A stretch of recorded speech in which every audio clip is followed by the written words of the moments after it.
Nintendo just announced and released their new music app. That's great. Everyone wanted a way to listen to Nintendo music legally, so we downloaded it on our phones, probably hoping to listen to classic soundtracks like Tomodachi Life, Nintendo Land, and Tears of the Kingdom, but wait, there's only about 10 games total? What's this? More to come in updates?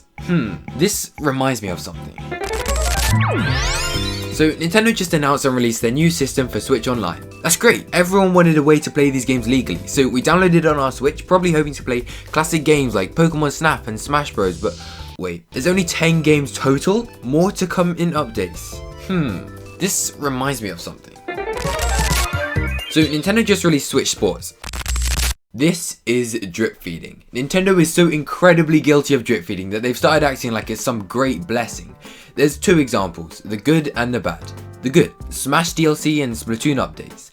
The bad, Switch Online and Nintendo Music. Because the truth is that the idea of drip feeding can keep a game alive by artificially extending the life cycle by holding back features at launch. So let's take a look at what separates Joker's appearance at the Game Awards and golf in Switch Sports. Before even looking at the added content, in order to justify drip feeding, you have to take a look at the base game just a few weeks before launch. Is it complete? To the best ability? If, like Game Freak, your answer is no, and you literally plan to fix your game after release, then this, in practically all scenarios, is an example of bad drip feeding. It's just like the famous Miyamoto quote, which isn't actually a Miyamoto quote. A delayed game is eventually good, but a rush game is forever bad. Let me go into the bad, then I'll explain how games can and have done it well. Most Nintendo games that receive frequent updates are subject to bad drip feeding, but before I go into them, I just want to quickly list some anomalies so people don't completely hate me. Splatoon 2 and 3, Mario Maker 2, Metroid Dread, Mario Odyssey and Mario Strikers. Wait, no, that's completely wrong. Mario Strikers was announced in a direct to practically universal praise.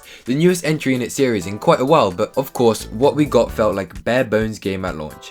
Missing features, missing modes, even missing characters. It didn't even have a story mode. They promised to add them over time, but at that point, you just have to ask, why release an unfinished game in the first place? In order to show how updates and or DLC can be done well, let's take a look at Breath of the Wild and Tears of the Kingdom. Breath of the Wild, near perfection at the time of release and focused on technical marvels.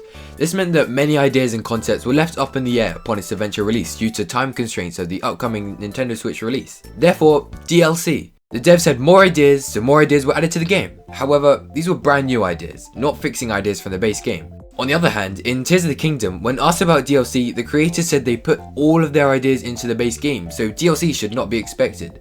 This may be because of the longer time frame, bigger team and budget, allowing within reasonable boundaries a perfect representation of what the devs wanted to accomplish. This is the good. Now, look, I get it. Drip feeding can be a legitimate approach to keeping a game feel fresh, but when the base game feels incomplete, that's not drip feeding, that's just selling us a half-baked game with the promise that it might get better. Take Switch Sports. It's fun enough and the nostalgia is there for anyone who grew up with Wii Sports, but when they announced that the golf mode, something that fans would have expected at launch, would come in a later update, it was like, really? This wasn't some revolutionary new addition, it was just a basic feature. And not to mention, it was included in the original on the Wii. It's this pattern of intentionally withholding standard features that makes the drip feeding so frustrating. There's a world of difference between that and what we saw in Smash Ultimate or Splatoon. With Smash Ultimate, the initial release already felt packed and full of life. Every character, stage and mode seemed to be there from the start, and when they announced new fighters like Joker or Banjo-Kazooie, it was a genuine bonus, not just something that made the game finally feel complete. They weren't filling gaps, they were genuinely adding on to an already fantastic game. The difference here is obvious. Good drip feeding is about adding value without taking away from the initial experience. In Splatoon, they offered new weapons, maps and seasonal events, not to fill holes, but to keep the community engaged. It felt like the game was rewarding us for sticking around, not making us wait for what should have been there all along, even though the content may well have been created since the very beginning. So, to wrap this up, Nintendo, we love you, but please, enough with the drip feeding, especially when it feels like the cash grab. Give us the whole package, the game you know we want, and then feel free to add those little extras over time.